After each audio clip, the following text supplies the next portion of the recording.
Voice of saints Telugu video ప్రేక్షకులందరికీ సర్వోన్నతి నామంలో శుభాభివందనములు తెలియజేస్తూ ఉన్నాను. ప్రియ క్రైస్తవ సహోదరి సహోదరులారా, మెస్సయ్య రాక తండ్రి దేవుడు మనతో చేసుకున్న వాగ్దానం అది.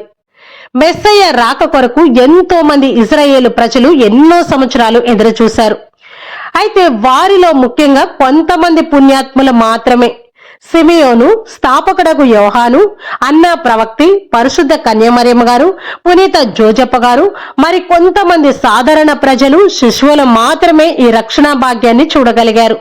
ఆత్మీయ ఆనందాన్ని పొందుకొని క్రీస్తు ప్రభుని వారి హృదయంలో ప్రతిష్ఠించుకొని క్రీస్తు ప్రభు ఆజ్ఞానుసారం జీవించి పరలోక భాగ్యాన్ని పొందుకున్నారు. అయితే వారిలో మనం ఉన్నామా అనేది ఒక్కసారి ఆత్మ పరిశీలన చేసుకోవాలి. మనం క్రీస్తు ప్రభు కొరకు ఎలా ఎదురు చూస్తున్నాము? డిసెంబర్ నెల కొరకు, డిసెంబర్ 25వ తారీఖు కొరకే మనం ఎదురు చూస్తున్నామా? డిసెంబర్ నెల రాగానే ఎలాంటి క్రిబ్బు తయారు చేసుకోవాలి? చర్చిలో మనం ఎంత అందంగా రెడీ అవ్వాలి? ఎవరెవరిని మన ఇంటికి పిలుచుకోవాలి? ఎంత ఖరీదైన బట్టలు మనం కొనుక్కోవాలి అని ఆలోచిస్తున్నామా? లేక ఆత్మీయ పరంగా మనం సిద్ధపడుతున్నామా? మన పాప జీవితానికి స్వస్తి చెప్పి పరిశుద్ధంగా జీవిస్తూ పాప సంకీర్తన చేస్తూ ఈ క్రిస్మస్ పండగకి మనం పరిశుద్ధంగా సిద్ధపడుతున్నామా అనేది ఒక్కసారి ఆత్మ పరిశీలన చేసుకోవాలి. ఈ ప్రస్తుత కాలంలో క్రిస్మస్ పండగ అనేది ఒక్కరోజు పండగగా అయిపోయింది. డిసెంబర్ 24 అర్ధరాత్రి పూజకు వెళ్ళొచ్చేసి మరుసటి రోజు ఉదయం పిండి వంటలు చేసుకొని కొత్త బట్టలు ధరించి 26వ తారీఖు మరలా సాధారణ జీవితం మొదలు పెట్టేయడమే మామూలు అయిపోయింది. క్రిస్మస్ అనేది ఒక్కరోజు పండగ కాదు, ఇది జీవిత కాలం పండగగా ఉండాలి. ప్రతిరోజు క్రీస్తు ప్రభు మనలో జన్మించాలి. మన జీవితానికి రారాజే మనల్ని ముందుకు నడిపించాలి. మనము ఆయనలా జీవించేలా మన జీవితాలను మనం తీర్చిదిద్దుకోవాలి. క్రీస్తు మనలో, క్రీస్తులో మనము జీవించాలి. అప్పుడే క్రీస్తు ప్రభు నిజమైన జయంతి అవుతుంది. అప్పుడే మనం నిజమైన క్రిస్మస్ పండుగను జరుపుకునే వారం అవుతాము. అందుకే పునీత పౌలు గారు ఇలా చెప్తున్నారు, ఎవరైతే క్రీస్తునందు ఉంటారో అతను నూతన సృష్టి, నూతన పుత్రుడు అని చెప్తూ ఉన్నారు. కాబట్టి ప్రియ క్రైస్తవ సహోదరి సహోదరులారా, ప్రతిరోజు కూడా మనం క్రీస్తు ప్రభులో నూతన సృష్టిగా జీవించాలి. అలా మనం ఉండాలి అంటే దేవుడు మనిషిగా ఎందుకు వచ్చారు అనేది మనం ఒక్కసారి ఆత్మ పరిశీలన చేసుకోవాలి. అలా ఆత్మ పరిశీలన చేసుకుంటూ దేవుడు మనిషిగా మన మధ్యకు తనను తాను తగ్గించుకొని ఎందుకు వచ్చారు, దేవుడు మనిషి అవతారంలో రావడానికి గల ముఖ్య కారణం ఏంటి అనే విషయాలను మనం మననం చేసుకుంటూ క్రీస్తు ప్రభు జన్మదినాన్ని డిసెంబర్ 25నే ఎందుకు జరుపుకుంటారు, ఈ ఆచారం ఎప్పటి నుండి వచ్చింది, ఈ చరిత్ర వెనుక ఉన్నటువంటి అసలైన విషయాలు ఏంటి అనేది ఈ వీడియో ద్వారా మనం తెలుసుకుందాం. క్రీస్తు ప్రభు ఏ తారీఖున జన్మించారు అనేది ఎవరికి తెలియదు. అంటే ఆ తేదీని ఎవరూ రాసి పెట్టలేదు. అయితే ఆయన ఒక చారిత్రాత్మక పురుషుడు, లోక రక్షకుడు, చరిత్రను ఒక మలుపు తిప్పిన కారణ జన్ముడు. అటువంటి మహానుభావుడు జన్మించిన రోజు ఏ రోజైనా కానీ అది పవిత్రమైన రోజే. ఆయన ఈ భూమిపైన కాలు పెట్టిన ఆ క్షణాలను మనసారా ఆస్వాదించాలని ఆయనను విశ్వసించి ఆరాధించే ప్రతి ఒక్కరూ భావిస్తారు. కానీ అది ఏ తారీఖు అన్నదే ఇప్పుడిక్కడ ప్రశ్న. ఇప్పుడు ఆచరిస్తున్న డిసెంబర్ 25 గురించి చాలా మందిలో చాలా భిన్నాభిప్రాయాలు ఉన్నాయి. అయితే చరిత్ర ప్రకారం మనం చూసుకుంటే మార్చి 25న మరియమాతకు దేవదూత మంగళవార్త చెప్పిన పండగను అతి ప్రాచీన కాలం నుండే కథోలిక శ్రీ సభ జరుపుకుంటూ ఉంది. అయితే అప్పటి నుండి 9 నెలలు లెక్క పెడితే డిసెంబర్ 25కు 9 నెలలు నిండుతాయి.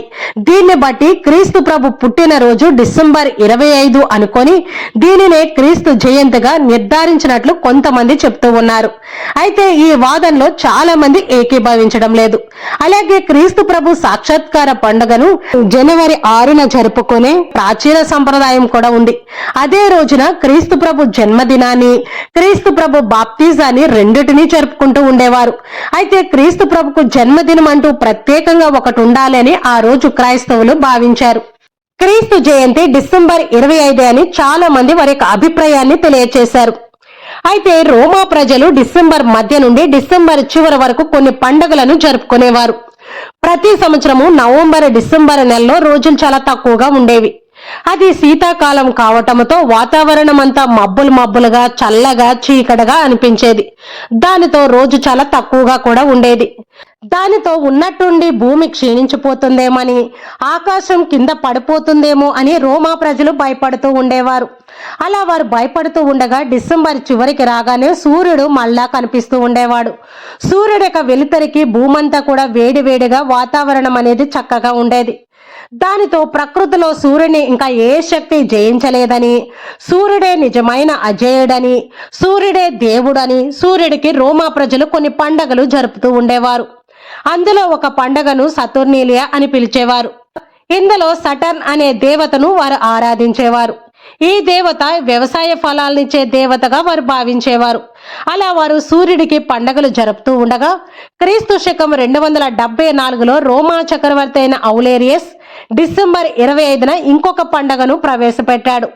దీనినే అజేయుడైన సూర్యుడి యొక్క జన్మదినం అని ప్రజలకు తెలియచేశాడు. ఈ పండుగను రోమా ప్రజలు దీపాలతోనూ వెలుగులతోనూ సూర్యుడిని కొనియాడుతూ గొప్ప పండగగా జరుపుకునేవారు. ఈ సూర్యదేవుని పేరునే మిత్రాస్ అని అక్కడ ప్రజలు పిలిచేవారు. క్రైస్తవులు కూడా ఈ పండగలో పాల్గొనేవారు. అయితే ఆ రోజున వారు సూర్యుని పూజించేవారు కాదు, నీతి సూర్యుడైన క్రీస్తు ప్రభు జన్మదినాన్ని కొనియాడేవారు. క్రీస్తు శకం 4వ శతాబ్దంలో ఒక క్రైస్తవ పండితుడు ఇలా రాశాడు: డిసెంబర్ 25ను క్రైస్తవులు అతి పవిత్రంగా భావిస్తారు. అందుకు కారణం సూర్యుడు కాదు, సూర్యుడిని సృష్టించిన దేవుని జన్మదినం ఈ రోజు. కాబట్టి ఈ రోజు క్రైస్తవులకి అతి పవిత్రమైన రోజు అని తెలియచేశాడు. ఈ విధంగా రోమా ప్రజల యొక్క పండుగ రోజున క్రీస్తు ప్రభు జయంతిని జరుపుకుంటూ రోమా ప్రజలను కూడా ఆకర్షించగలిగారు క్రైస్తవులు.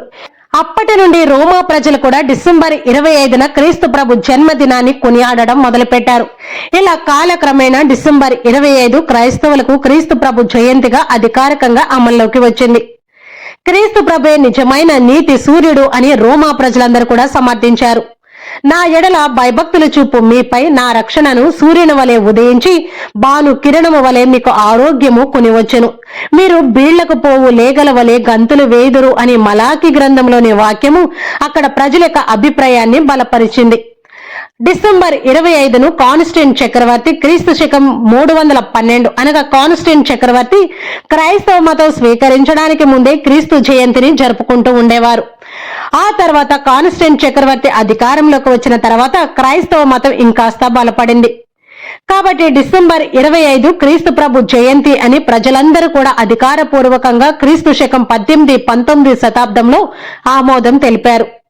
ఈ విధంగా క్రీస్తు ప్రభు యొక్క జయంతి డిసెంబర్ 25 అని ప్రజలందరూ ఆమోదం పొందుకొని డిసెంబర్ 25న అధికారపూర్వకంగా క్రిస్మస్ పండుగ జరుపుకునేలా ఆనవాయితీ అయిపోయింది.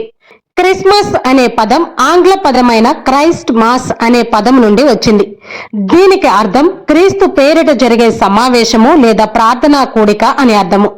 ఈ సమావేశములో క్రీస్తు ప్రభు పాపుల కోసం ప్రాణత్యాగం చేసిన సంఘటనను స్మరించుకుంటారు. ఈ పద ధ్వని నుండే క్రిస్మస్ అనే పదం వచ్చింది.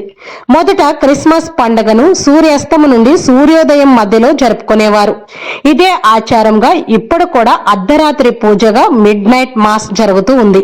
ప్రియ క్రైస్తవ సహోదరి సహోదరులారా, క్రిస్మస్ పండుగ అనేది గొప్ప మహోత్సవము. ఎందుకంటే కష్టపడే వారిని ఇష్టపడి ఎత్తుక్కుంటూ వచ్చిన దేవుణ్ణి కేవలం మనం పండుగతోనే సంతృప్తి పరచలేము. ఆయన రాకలో ఉన్న అర్థాన్ని మనం గ్రహించాలి.